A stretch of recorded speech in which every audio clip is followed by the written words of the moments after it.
Bike মিছিল করতে গিয়ে আহত বিধায়ক সহ দুজন। মিছিলের শেষ মুহূর্তে বাইক থেকে পড়ে গিয়ে আহত হন বিধায়ক পরেশ চন্দ্র অধিকারী। সামান্য চোট পেয়েছেন তিনি। একইভাবে শুরুর দিকে মিছিল চলাকালীন অসুস্থ হয়ে পড়েন আরেক কর্মী। তাকে হলদিবাড়ি গ্রামীণ হাসপাতালে ভর্তি করা হয়েছে। এসআইআর এর জেরে মেখলিগঞ্জ বিধানসভা প্রায় 26,000 নাম বিচারাধীন রয়েছে এবং তারই প্রতিবাদে বিভিন্ন কর্মসূচি নিয়েছে তৃণমূল। এরই অঙ্গ হিসাবে মঙ্গলবার নতুন বাস টার্মিনাস থেকে একটি সুবিশাল বাইক মিছিলের আয়োজন করা হয়েছিল। মিছিলটি হলদিবাড়ি শহর পরিক্রমা করার পর দক্ষিণ বড় হলদিবাড়ি এলাকায় প্রবেশ করলে অন্য বাইক নিয়ে গিয়ে পায়ে আঘাত পান দলের কর্মী সঞ্জিত কুমার মিত্র। আর সেই আঘাতে জ্ঞান হারান তিনি। স্কুটি চালক কাউন্সিলর বিশ্বজিৎ সরকারের তৎপরতায় তাকে উদ্ধার করে হাসপাতালে নিয়ে আসা হয়। এরপর মিছিল শেষে নতুন বাস টার্মিনাসে ঢোকার মুখে পাশাপাশি দুটি বাইকের হ্যান্ডেলে ধাক্কা লাগলে 3টি বাইক রাস্তায় পড়ে যায়। তার মধ্যে একটি বাইক ছিল যুব তৃণমূলের ব্লক সভাপতি প্রশান্ত কুমার রায়ের। সেই বাইকেই ছিলেন বিধায়ক। তাকে নিয়ে বাইকটি রাস্তায় পড়ে যায় আর এতেই সামান্য আঘাত পেয়েছেন তিনি। মাথায় মুখে জল দিয়ে তাকে সুস্থ করা হয়। বাইকটিও সামান্য ক্ষতিগ্রস্ত হয়েছে।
আমার একটা গাড়ির সাথে যে পায়ের মধ্যে লাগছিল, পায়ে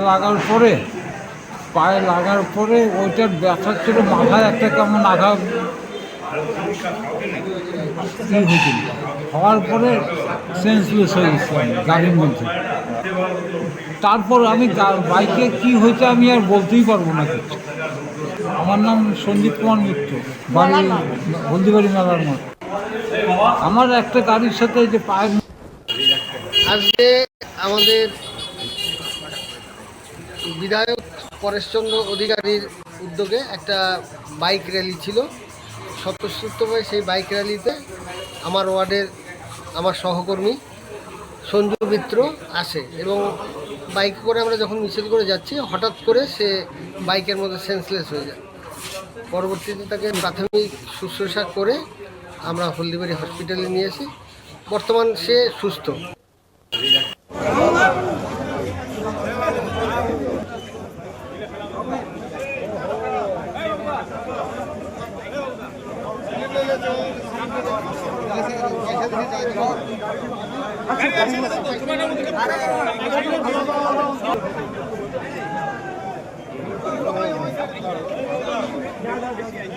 প্রচুর লোক